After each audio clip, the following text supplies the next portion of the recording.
The Church with Azama-Edwards. Can you drop it by my mailbox? Hey, Nancy, can you drop this key by my mailbox? I'm going to run to Where's the your ladies' mailbox? boy. In I'm front going of to my run to the house. ladies' Yeah. Okay. It's right there on the column, you'll see it. You don't have your key, what? No. Yeah, I'll drop it in.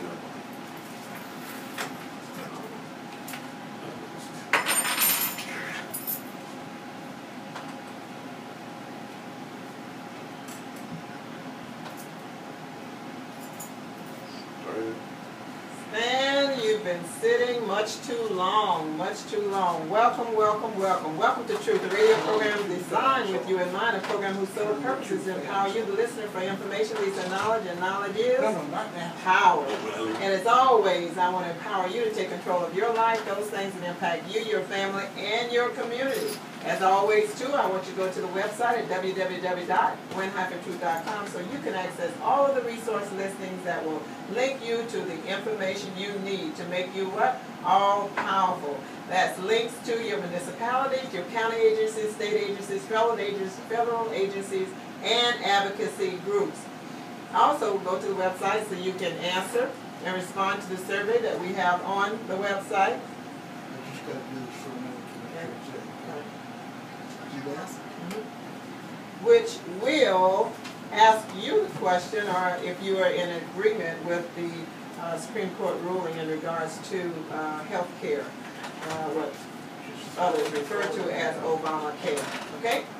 Who am I? As has been stated, I'm Gwen Azama-Edwards, former city commissioner, retired city clerk, city of Daytona Beach, and current president and CEO of AE Enterprises, Inc., a consulting firm on politics and ethics. Thank you, Big. We have as guests tonight, very quickly, an individual who will be in a runoff in November, as will so many. We'll go through a little bit of that. But she will be in a runoff in November, and that, of course, is Nancy Epps, and we're going to give her a few minutes just to say some things to the listening audience. As she prepares to go to Bel Air Group. Did you go there yet, or you're waiting to go? On the way. Okay, all right. Okay, again, this is Nancy Epps, who is a candidate in the runoff in November for District 2, right? Right. Volusia County Council. And we want to give Nancy an opportunity just to say a few things to our listening audience. Well, I want to thank everyone who voted in the early voting, the absentees, and the primary. It was a pretty good turnout, I think, 24%, a little bit more than 24% actually. So needless to say, we hope that it's much higher than that for the general, and I'm sure it will be. Yes. I just hope you don't get lost in the process of everything that's going to be on there. Exactly. What do they have right now? They have 12 ballot initiatives. They have all of the offices that were not decided, and very few were decided in the primary election.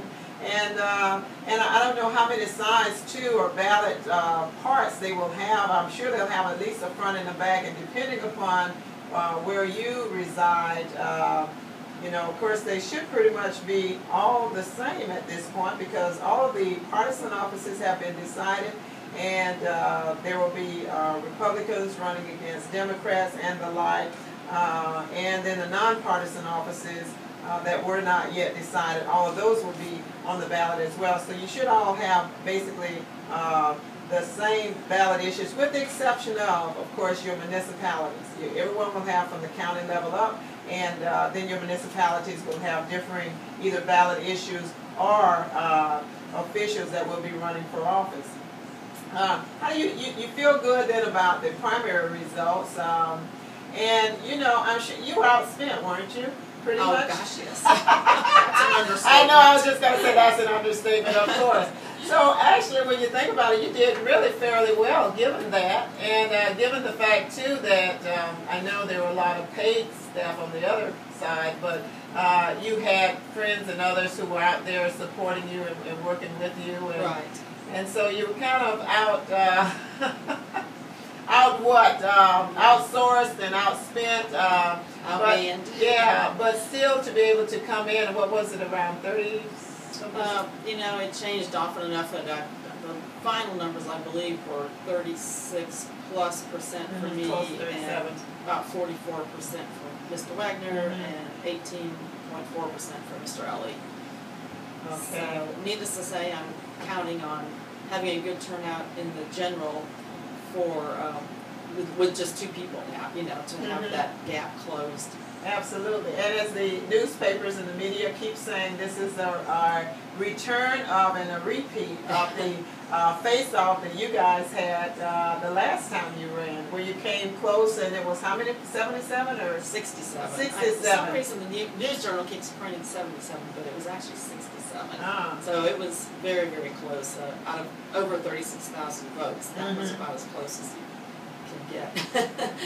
You know, we're going to talk about this in a few minutes, but before you leave, what was to you the one of the most remarkable differences in this election cycle and the election cycle of the past?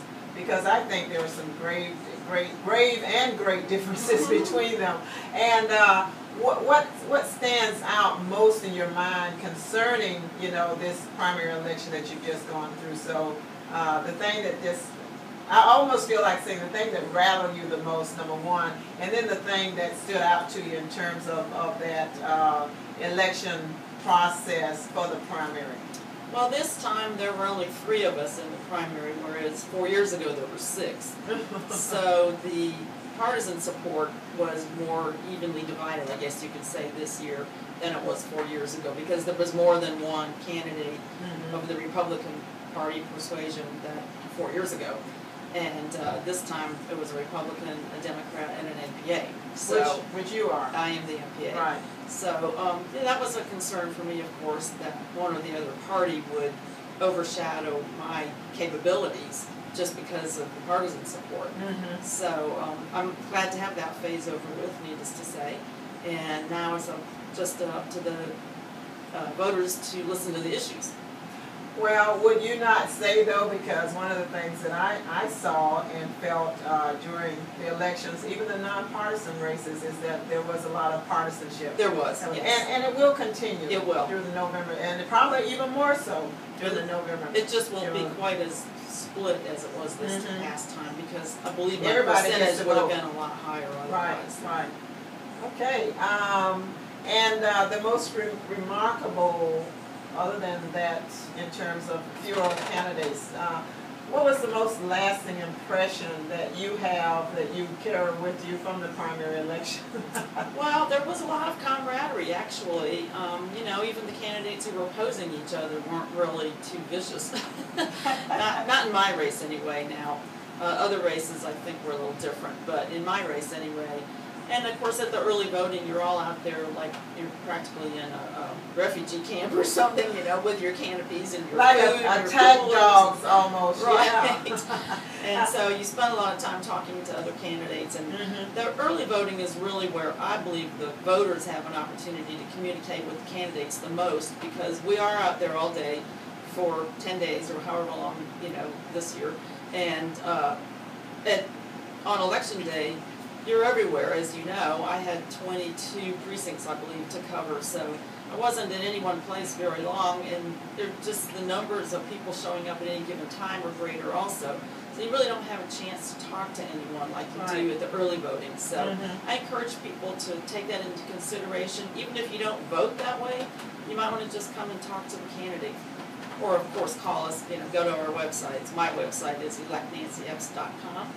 Wonderful. And of course, they're now able to start giving money again, right? Yes, and how can they contribute?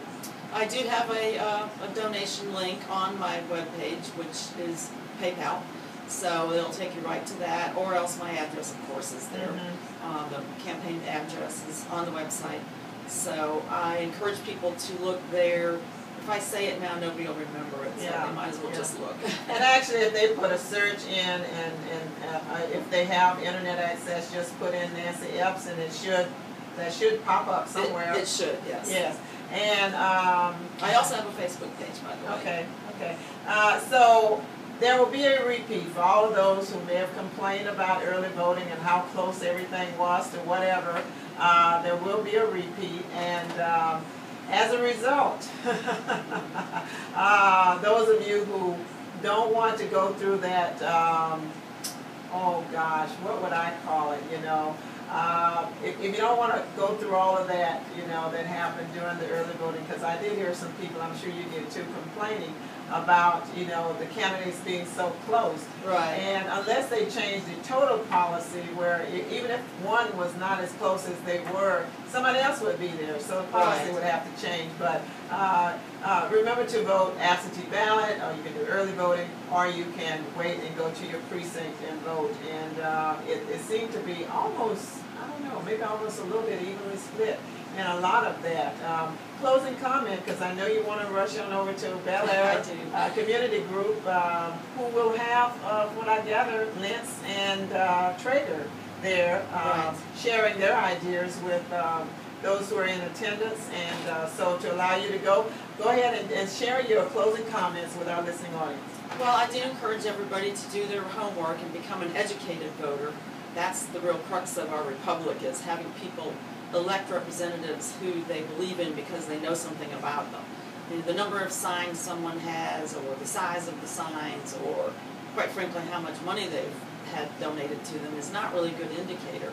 I think our county council chair race was an eye-opener in that regard, that, you know, Mr. Davis hardly has any money, but he still is in the top two now for the runoff. Rallied the troops, so to speak. Yes, exactly. As a veteran. I think that's something people really need to consider, is don't let those issues sway you. You really are going to be living with this person for the next 4 years as your representative. Who do you think has spent the most time in the community? Who's been working on the issues that are important to you? Who has spent the most time out of their life, basically, helping people? And if you do the research, you should have a pretty good opportunity to make a wise decision. And if you have a chance to get to any of the forums, please, please, please go to the forums. Yes. Because one of the things I heard someone say, that it wasn't just what they said and how they responded to the questions, it was also body language and everything else. You can learn a lot about a person when you see what and watch what they're doing when they don't think you're watching. And some of this stuff, you know, when a person, candidate comes before you, is how they have been actually trained to respond to you. But when they have those relaxed moments, that's when you see the real person. So thank you, Nancy. Thank you for the coming opportunity. on. I really appreciate it. And as you move forward, you know, we're going to have more of the candidates coming on, and hopefully I'll be able to get you back again as well. I would love it. All right, thank you. Thanks. Thank Have you. a great evening. Good to Okay, see you. you too. Take care. Okay, again, that was Nancy Epps, and she's running for District 2 for the County Council, Volusia County Council. And as we had mentioned, there were a handful of races that were decided in the primary election that just occurred August 14th. I know you've heard about those, but you know, you would be amazed at the number of people who do not get the news journal, who do not listen to the radio, who do not watch TV, and really are not quite sure what the results were. So,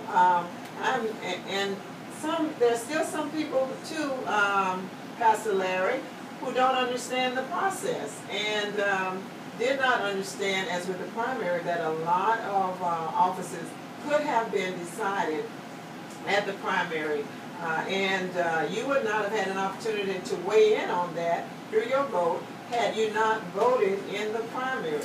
And the percentage that Nancy has shared, about 25%, somewhere in there, is basically the percentage of people who did show up. Now, as great as that sounds compared to in the past, where it's been, you know, anywhere from the 10 to 15% or less than 20%, it is an improvement, but you're talking about 1/4 of the people deciding for 100% of the other 75% of the people as to who their representatives will be.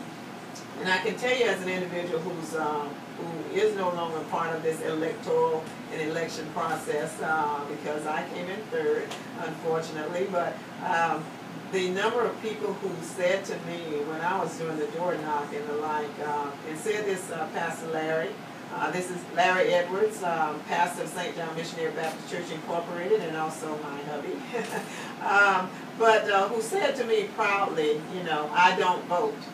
And you know, because we live in America, you have a right to vote or not vote. But when you think about those who have died, those who have given their lives to allow the women to have the right